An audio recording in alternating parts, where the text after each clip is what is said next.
from the News Channel 5 network. This is Inside Politics. Hello, everyone. I'm News Channel 5's political analyst, Pat Nolan. Welcome to Inside Politics. Our guest this week on Inside Politics is the best investigative reporter in Nashville and likely the best in the whole country. He's Phil Williams of News Channel 5 Investigates. Phil, welcome back to the program. Good to be with you. Over the years, you've uncovered many scandals, both all over the state, here in Nashville. Lately, your Revealed series is focusing on Capitol Hill in Nashville. You've been there before. What brings you back to focus so much there now? Well, this is probably the most powerful legislature of my career, maybe excepting for the beginning of my career when you had a Democrat supermajority. Now you have a Republican supermajority that has enormous power. Back when the Democrats were in charge, I did this sort of exhaustive investigation and analysis of who has the power, who's benefiting from the power. And it occurred to me that perhaps it was time for this supermajority to get the same sort of investigation, the same sort of scrutiny, to just understand how Capitol Hill really works. There seems to be a scandal of some magnitude happening up in the legislature about every 5 or 6 years, maybe every 10 years. Sometimes they have names. They've been called Tennessee Waltz and Rocky Top. People have gone, they've left the legislature, they've been put in jail because of it.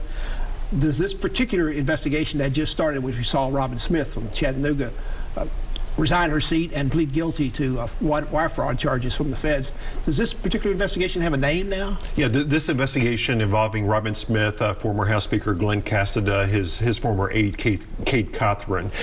We don't always know the name of the investigation, and that's the case right now.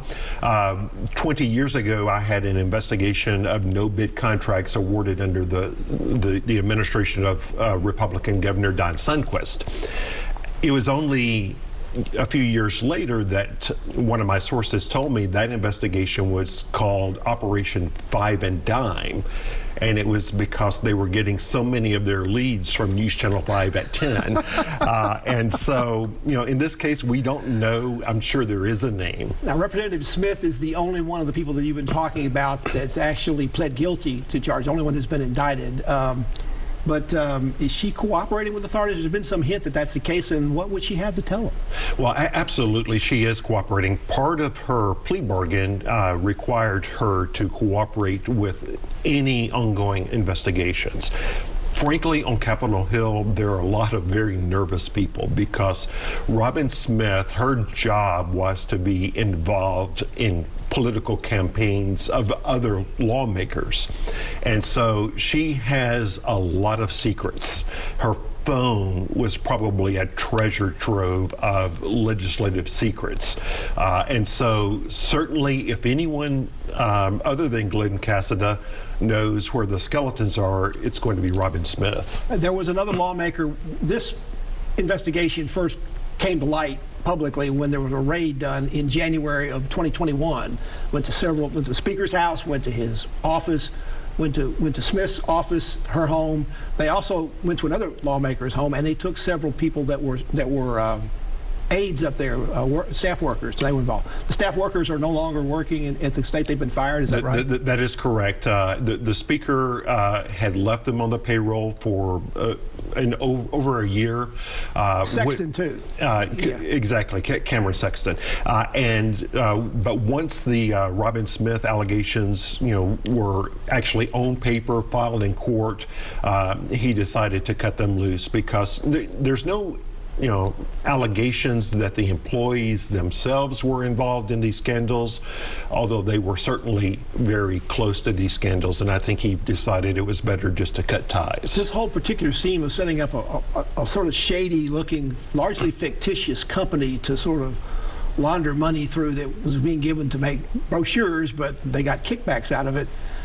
Didn't they figure out pretty quickly that was going to be? Why did they not think they were going to get caught? I mean, they didn't hide their tracks very well. Yeah, the one thing, maybe much earlier, and when I was much younger, I had this notion that perhaps if there were enough investigations, people would kind of get the message and clean up their act.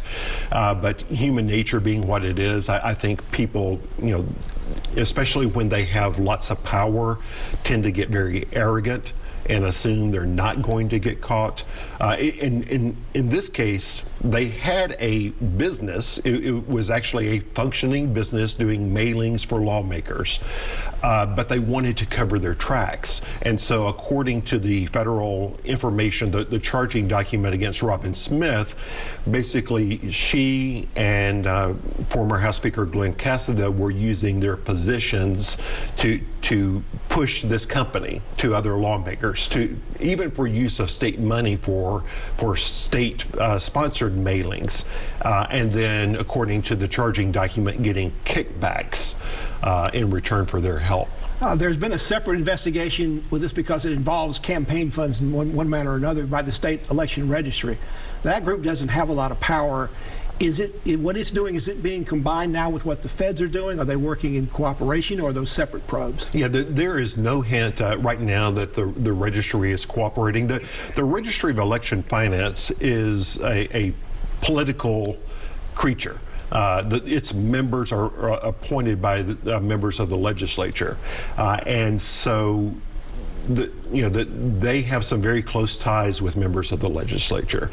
And in fact, we did some stories early on questioning why the registry wasn't doing more to investigate these allegations. Phil Williams is our guest. He's News Channel 5 Investigator's chief reporter. He's probably the best investigative reporter in Nashville, if not the whole country. Back to continue our conversation with Phil about what else is going on Capitol Hill after this break.